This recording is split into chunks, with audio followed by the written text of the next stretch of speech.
बिस्मिल्लाहिर्रहमानिर्रहीम। अस्सलाम वालेकुम। आप देख रहे हैं जेएन न्यूज और मैं हूं आपकी मेजबान सुंबल ज़िया। बुलेटिन का बाकायदा आगाज करते हैं और शामिल करते हैं अब तक की अहम तरीन। लकी बरवत सैफुल्लाह बरादरान के कोऑर्डिनेटर हल्का PK 107 तहसील सराय नौरंग हाजी मुशाल खान का तहसील नौरंग के मुख्तलिफ इलाकों का सरप्राइज विजिट किया, जिससे इलाके में सैफुल्लाह बरादरान की मकबूलियत में मजीद इजाफा हो गया। इस मौके पर इनके हमरा वाहिद मुशाल खान और मारूफ शख्सियत हाजी अताउल्लाह खान थे। जहां पर सादात हाउस सराय गंबेला गए, वहां पर हाजी इफ्तार हुसैन शाह और हाजी ज़िले अजीम भटनी को उम्रे की सादत हासिल करने पर मुबारकबाद दी।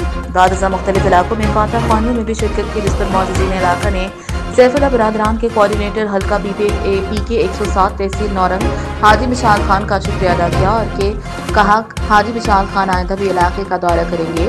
कोऑर्डिनेटर हाजी मिशाल खान ने कहा कि इनकी पूरी कोशिश होगी कि अवाम के शाना बशाना रहूंगा। उन्होंने कहा कि अवाम के गम में शरीक होना इनकी अवलीन तरजीह होगी।